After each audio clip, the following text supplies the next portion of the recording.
Hi hello నమస్తే welcome to BRK. నేను మానస. ఈరోజు మనతో పాటు ఉన్నారు real estate expert in Hyderabad M Rajesh గారు ఉన్నారు. వారితో మాట్లాడతాం. Hi sir. Hi madam. Sir, ఇప్పుడు అప్రూవ్డ్ ఫ్లాట్స్ కి అలాగే నార్మల్ ఫ్లాట్స్ కి డిఫరెన్స్ ఏంటి సార్? అప్రూవ్డ్ ఫ్లాట్స్ అయితేనే మేడం మనకి గవర్నమెంట్ నుంచి అన్ని క్లియరెన్స్లు ఉంటాయి. ఇప్పుడు మనకి హైదరాబాద్ లిమిట్స్లో అయితే హెచ్ఎండి అండ్ రేరా, డిస్టిక్లో అయితే మనకి డిటిసిపి అండ్ రేరా ఇట్లా అప్రూవల్స్ ఉంటాయన్నమాట. దీనివల్ల మేజర్ బెనిఫిట్స్ ఏంటంటే మనకి కంపెనీ ఒక ల్యాండ్ కొనేటప్పుడు వాళ్ళు కొంత స్క్రూనీకి టెస్ట్ చేస్తారు.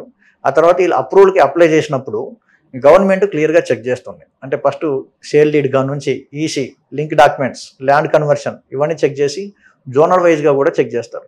అంటే చాలామంది ఏమనుకుంటారంటే కనిపించిన ప్రతి ల్యాండ్లో వెంచర్ వేసుకోవచ్చు. అంటే మనకి పట్టా ఉన్నప్పటికీ అన్ని ల్యాండ్స్ మనం వెంచర్స్కి పనికిరావండి. రెసిడెన్షియల్ జోన్లో మాత్రమే మనకి వెంచర్స్ చేయడానికి మెయిన్ యూజ్ ఉంటుంది. అంటే R1, R2, R3, R4 అనే రెసిడెన్షియల్ జోను, ఆ తర్వాత కొంత మల్టీ జోన్. ఈ మల్టీ జోన్ అనేది మనకి ఔటర్ రింగ్ రోడ్డు పక్కన ఎక్కువగా ఉంటుంది. వీటిలో మాత్రమే మనకి మంచిగా రెసిడెన్షియల్ ప్రాజెక్ట్స్ అనేవి చేసుకోవచ్చు. ఆ తర్వాత వచ్చేసి మనకి హైదరాబాద్ బేస్ చేసుకొని ఏంటంటే మెయిన్గా పెరి అర్బన్ జోన్ ఒకటి ఉంటుంది. ఈ పెరి అర్బన్ జోన్ అనేది 1/4 కన్స్ట్రక్షన్ చేసుకోవాలి. ఆ తర్వాత GO311 అనేది ఒక చట్టం ఉంది. మనకి హిమాయత్ సాగర్, ఉస్మాన్ సాగర్ని ప్రొటెక్ట్ చేసుకుంటూ GO311 అనే ఒక యాక్ట్ ఉంటుంది. అది వచ్చేసి మనకి 1/10 కన్స్ట్రక్షన్కి యూజ్ అవుతుంది. అందుకే చాలామంది సెలబ్రిటీలు అటువైపే మనకి ఫామ్ హౌస్లు అవన్నీ కన్స్ట్రక్షన్ చేసుకుంటూ ఉంటారు ఆ ఏరియాకే. సో అలాగే ఇండస్ట్రియల్ జోన్ ఉంటుంది, ఫారెస్ట్ జోన్ ఉంటుంది, ఇట్లా రకరకాల జోన్స్ ఉంటాయి అన్నమాట. వాటి అనుగుణంగానే మనకి పర్మిషన్లు ఇస్తారు.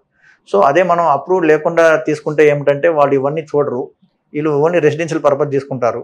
తీరా అప్రూవల్కి వెళ్ళిన తర్వాత వాళ్ళు రేపు ఏదైనా కన్స్ట్రక్షన్ చేసుకోవాలని వెళ్ళిన తర్వాత ఇది ఇండస్ట్రియల్ జోన్లో ఉంది, మీరు ఇక్కడ ఇల్లు కట్టడానికి ఛాన్స్ లేదు, ఇది కేవలం మీరు ఏదైనా ఇండస్ట్రీ పెట్టుకోవడానికే పనికి వస్తుందని చెప్తారు. అప్పుడు మళ్ళీ అతను చాలా ఇబ్బందులు పడాలి.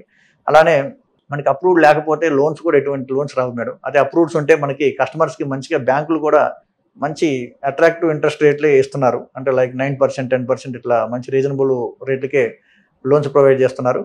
అది కూడా అప్ టు 70%, 80% వరకు కూడా మనకి లోన్స్ ఇస్తూ ఉన్నారనమాట.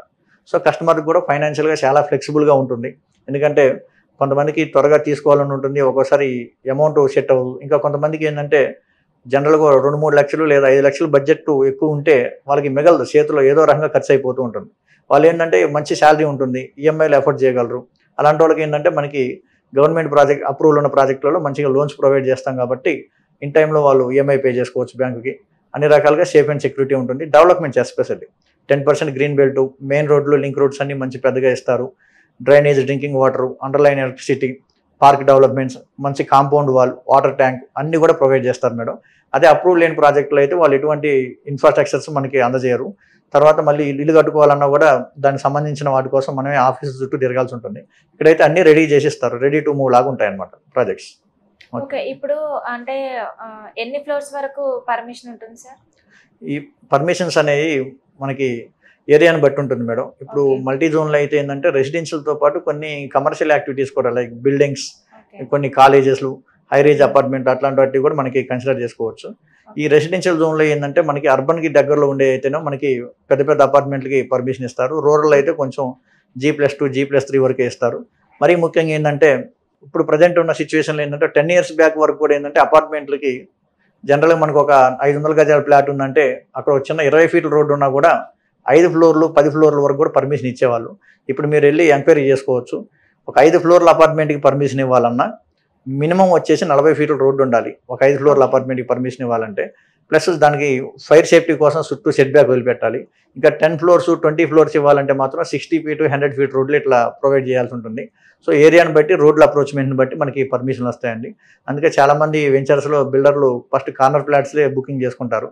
ఎందుకంటే 2 కార్నర్ ఫ్లాట్లు వాటి పక్కన ఉన్న ఈస్ట్ వెస్ట్ కలిపి 4 ఫ్లాట్లు తీసుకున్నాడంటే 3 వైపులు కూడా వాళ్ళకి ఫైర్ సేఫ్టీ అనేది కవర్ అవుతుంది. సో అన్ని రకాలుగా బాగుంటుంది అనమాట. అంటే కొంతమంది పర్మిషన్ లేకున్నా కూడా ఫ్లోర్స్ కడుతూ ఉంటారు సార్, వాళ్ళకి ఎలాంటి ఇబ్బందులు వచ్చే అవకాశం ఉంది?